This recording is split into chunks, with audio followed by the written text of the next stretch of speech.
So we have the two 9th Judicial Circuit candidates in Group 35, Bradford Fisher and Judge Janet Thorpe. Welcome to you both. Thanks for coming. Thank you.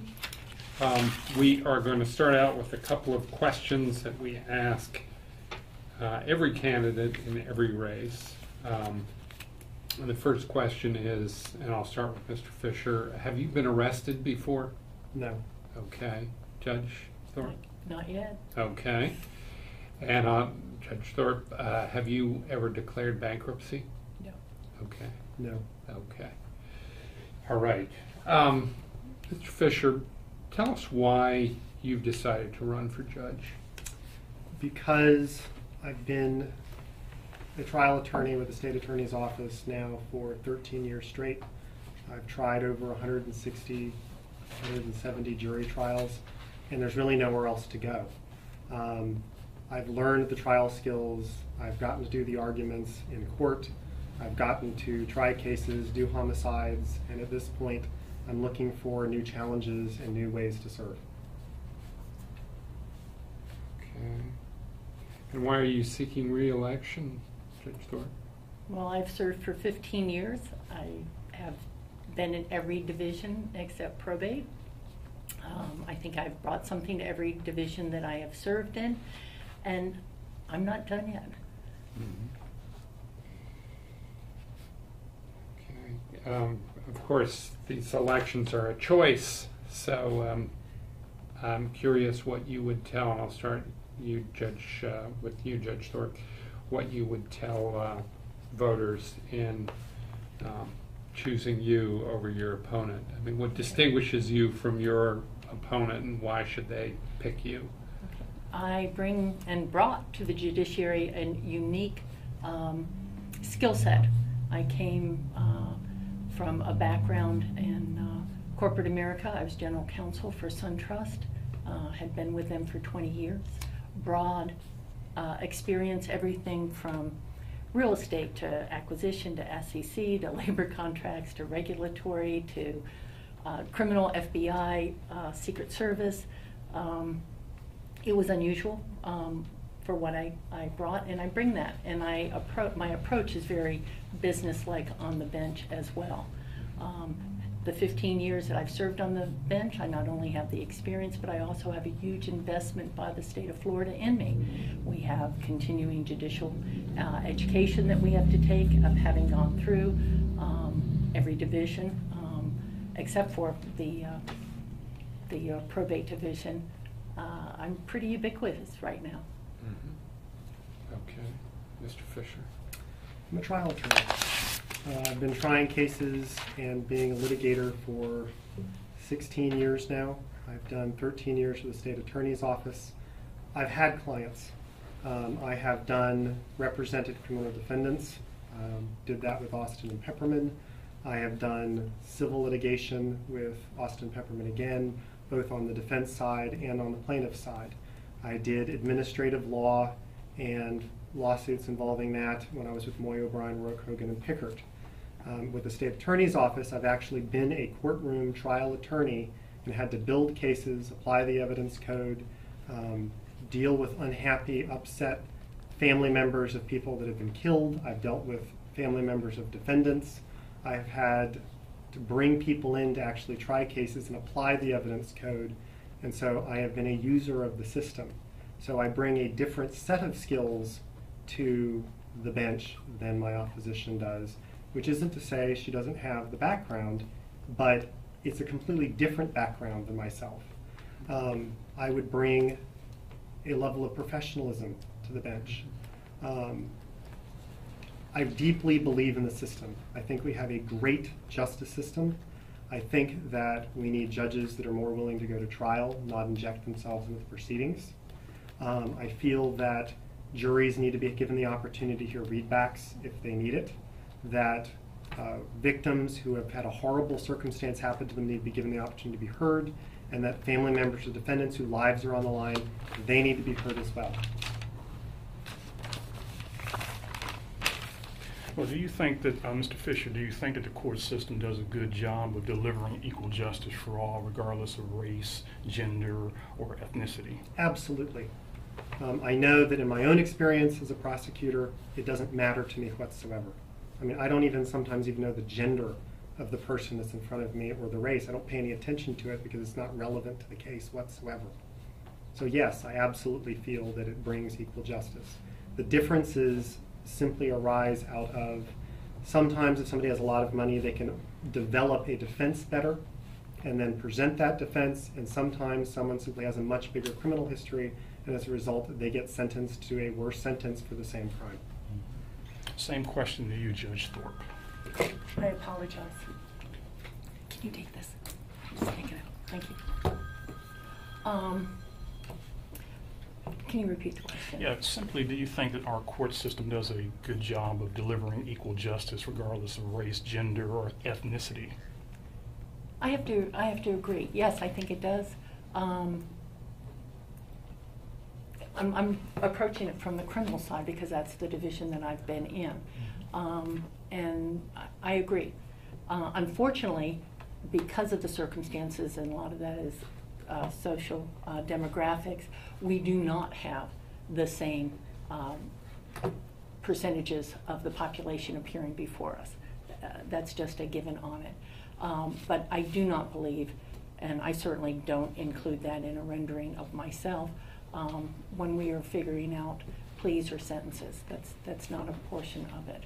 I take in the background that you have, whether the criminality, you take in the age, you take in the consideration of what the legislature has permitted the judge to take into consideration for that.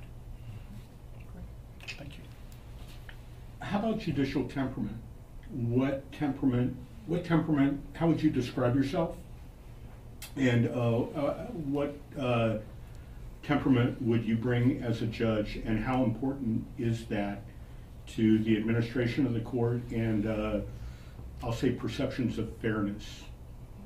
Who would you like to go I was first? going to say. Who's first? Okay, You go, okay. you go All first. right. You're the incumbent here. All right. My approach to the docket, and we have a tremendous load over there, both in the PD's office and in the assistant state attorneys. And what I bring to it, I believe there is respect to the individual defendants, there is to the attorneys, but I have a standard that I maintain, and I do not believe that it is appropriate that if one of the parties shows up prepared, both the parties were supposed to show up prepared. So, you know, the kind of logo I'm running on is experienced, firm, but fair. I do have expectations that people will be attentive to their caseload. Demeanor is vital. It's not just about what sentence is handed down, it's also about the perception of fairness and actually listening.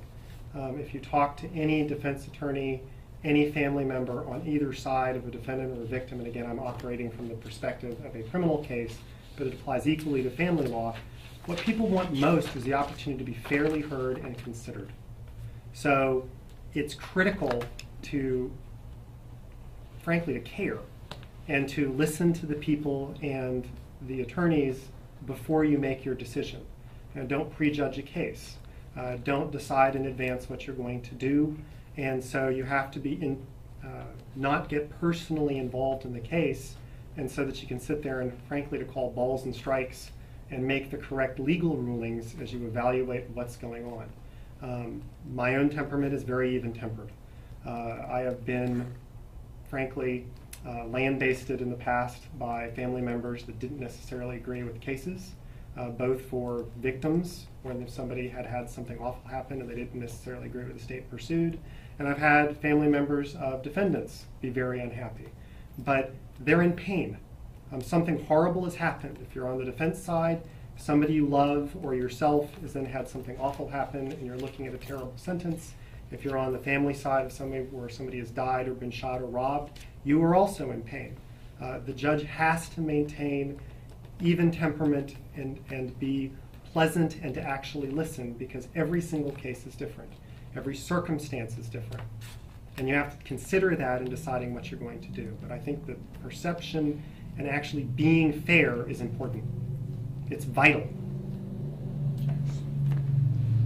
If you were sitting on the bench, how would you handle a situation where you have a courtroom that's getting out of hand because people are upset about the circumstances? As a judge, how would you handle that? Depends on who it is. If it's people that are in the courtroom getting upset, one possibility is to call a recess and to say we're going to take 5 minutes for everybody to calm down.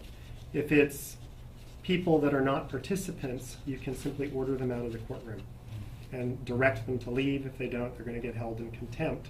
And sometimes that's necessary if people are particularly emotional. And that does happen in major cases. So that's one way. If you're talking about an actual attorney or somebody that's angry, I think there was an attorney that got punched by a judge in the news recently, which I was just shocked. You have to just calm down. If it's your own emotions getting out of control, you need to take a deep breath, remember that you're not personally involved, and actually take a recess. If it is the attorney that's getting upset, you need to have the attorney take a deep breath, and if they refuse and pursue it, then ultimately you'll have to hold them in contempt.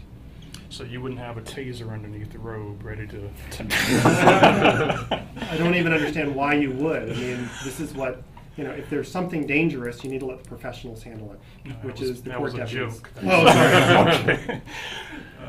Judge, Yes. you're probably familiar with the survey that is conducted by Central Florida lawyers about judges. Defense lawyers. Yes. Defense lawyers. Yeah.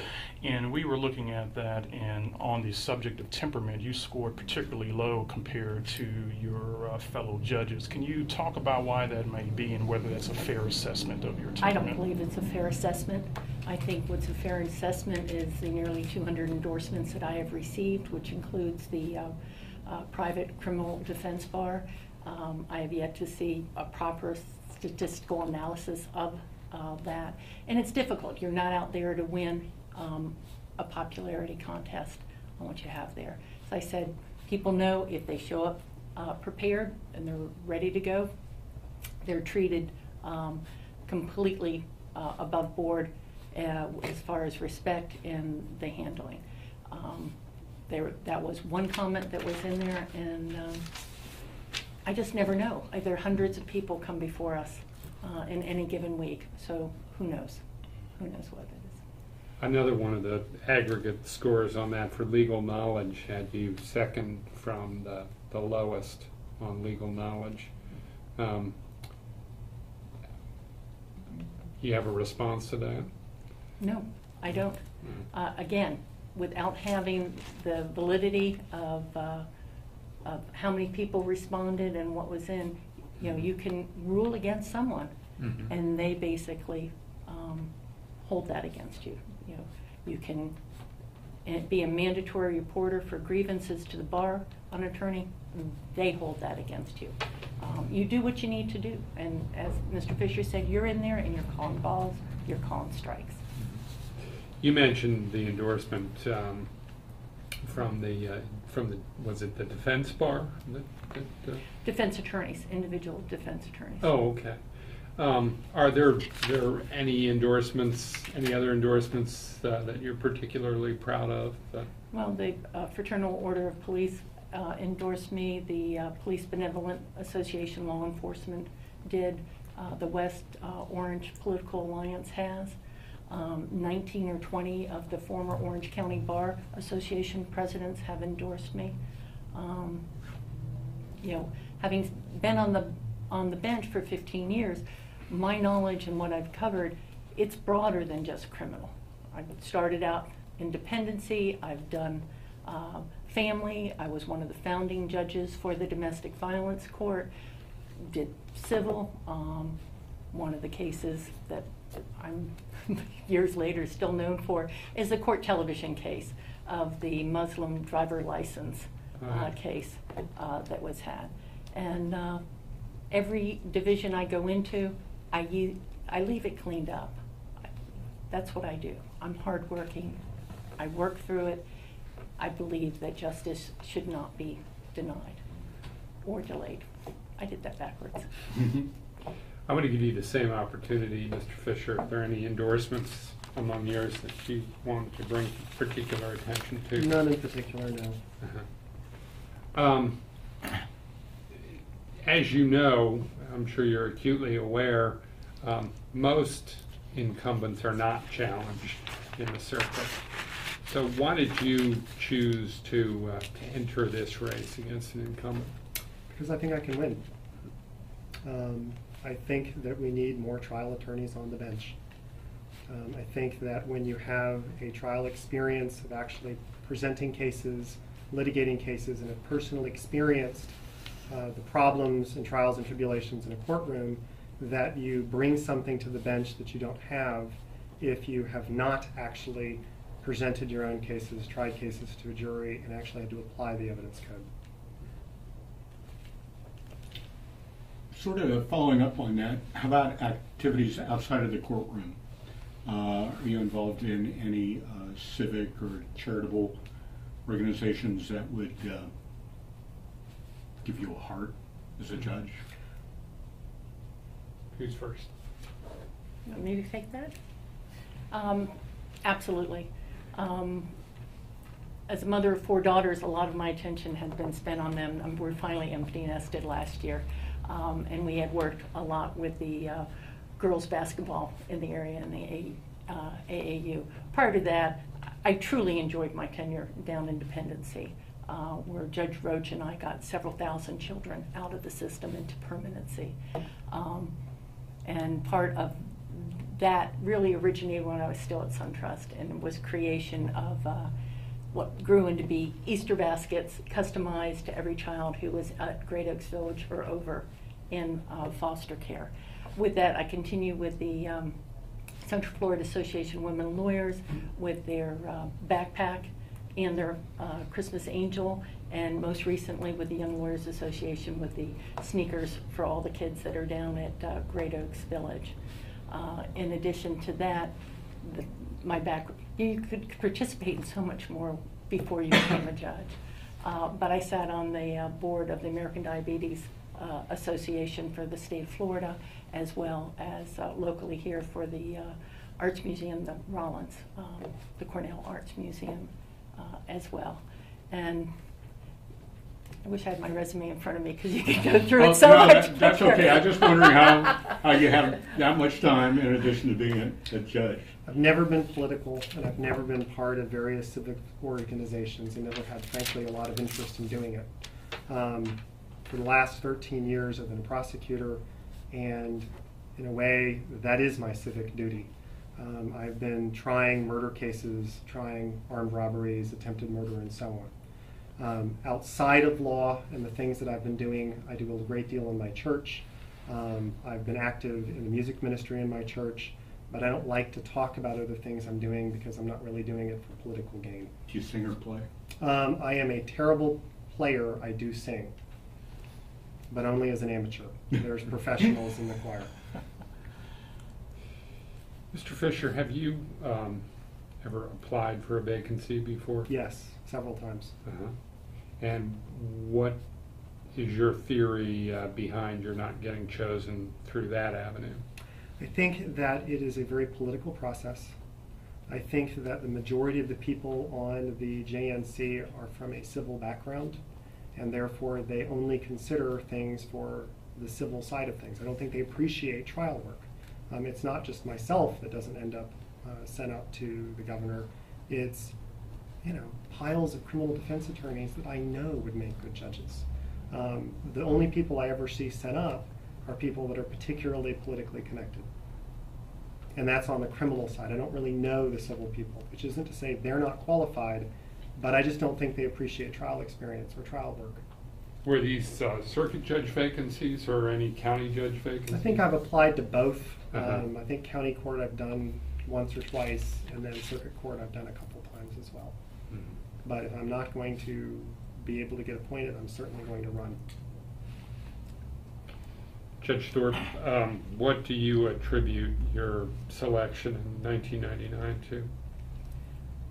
I think a number of factors. Part of what I've already addressed is the different background. I think having an overload of former assistant state attorneys does not bring the depth to the bench that the citizens here deserve. you know, you bring your personal experiences as well as your professional experiences. I think one of the reasons why I was able to be effective in family court is I've gone through a divorce back in the 80s in Orange County. I've got a blended family. I understand the dynamics of family and what that has there. Again, the business experience, I can read a financial statement. That has come in handy in the complex civil cases as well as some of the complex dissolution cases that we've had. And I think that a diversity not only of race, gender, schools, backgrounds, and experience brings to the bench, because we also all learn and we feed off of each other, and it's a good thing. Mr. Fisher, what changes, if any, would you like to see made in the system here in Central Florida? Talking about the judicial system? Exactly. I think we have a great system. I think it's the best system in the world.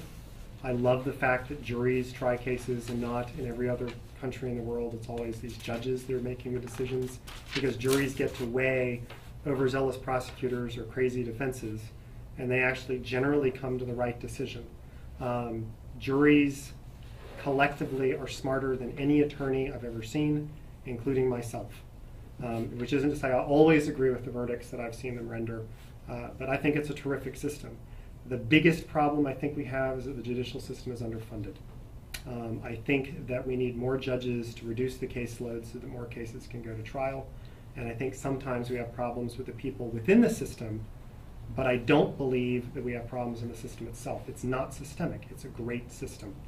I mean, criminal defense attorneys work really hard, civil attorneys work really hard, and the judges work really hard.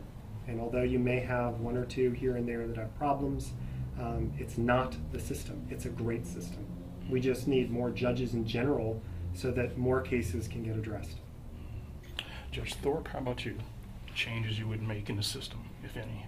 Oh, I agree. We've had a situation for 10 years where the judiciary as a third branch of government has been tremendously underfunded, and steps have been taken towards trying to take the politics out of that. It's difficult to be that third leg of the government when another branch of the government is controlling the purse strings that you have come in. Other than that, a lot of it is tools, case management tools to help you. We struggle to pull those out of the clerk system. We effectively begun to do that. I spend hours and I feed those statistics back to the other criminal attorneys, because each case is like a tree and it's very difficult to get your arms around the forest that's in front of you, and also make sure nothing is getting lost in the process, that every case is moving along in the manner in which it should. So case management tools, funding, and with that funding would come the additional position. We've grown tremendously here in the Ninth Circuit since I've been on the bench, and we have not kept up with it in terms of the caseload for the judges. You both talked about how the system is working on a shoestring budget essentially, but I'm wondering, can you think of any ways that we can cut costs even with the funding that you currently have to make things operate more efficiently? And we'll start with Mr. Fisher again. No. To be blunt, cutting corners has created some of the problems in the first place. I mean, this seems trivial, but we have 6 elevators in the courthouse where people constantly have to go up and down. If it were a regular building with offices on it, that would be enough elevators, but nobody thought about the fact that we have people constantly going up and down between all the various floors. So we don't have we have 6 elevators. I think they designed it for 10. So they cut corners in order to have fewer elevators, and so as a result, periodically, we have these huge backups where we're all sitting around waiting for an hour for defendants to get into the courtroom in order to have their cases addressed, because there's a backlog at the elevators. We already have cut corners. The flip side of it is, I know, for example, they're talking about, and they are starting to go to an electronic system for storing cases. This is great in theory until we have a computer crash, which sooner or later it'll happen, where somebody can't get access to a file, and then probably we're going to have all court work suddenly come to a halt because they can't get a hold of the documents that they need. So a lot of the things that can be done to make things more efficient are not necessarily going to make the system work because there's trade-offs to it. I mean, paper doesn't go bad or get lost typically. Criminal justice is not meant to be perfectly efficient, nor is family law. I mean, you're dealing with real people, real situations, real circumstances, and that's inherently messy. Judge Thorpe? One of the things I've implemented along with Judge Jennifer Davis is the virtual pretrial. And this is part of a nod to our elevator problem. We were kind of given a directive to try to do what we could do to alleviate on given days. And so normally at a pretrial, you need the attorneys, both the state and the PD or private attorney showing up with their client in tow. And along with them usually comes a posse who's supporting them. And so we've moved over to a virtual pretrial, which basically is done by computer. We ship out a form the week before and said, what are you doing with this case? Is it going to go forward? Is it going to continue? Do we have competency problems? Is it going to play? We kind of do the first rough of the 160 cases in the computer and get that out of the way. And then those who say that they are going to go forward and are set for trial management conference, which is usually less than a third of those that were originally slated. And so now you can concentrate, you have the time to focus, and because the pretrial is done with the judicial assistant within the computer, I actually get a day of hearings back. And so this is the benefit. So it's a little bit of working smarter, not harder on it. So it won't fix the elevator problems, but it'll help. Yeah, when they went with 6 elevators instead of 10, they also only built about half of the parking garage. That should have been there too, so. Oh, I didn't know that. Oh, yeah. Yeah, last week they drove around in circles when a big jury pool was brought in. Judge, have you ever had any interaction with the JQC for anything? No, I've not sat on the board. I've not been referred. Okay. Yeah, and I meant referred. If you had ever been disciplined? Or? Disciplined, okay. yeah. No. Mm-hmm. Okay, Mr. Fisher, have you ever been disciplined by the bar? No. Okay.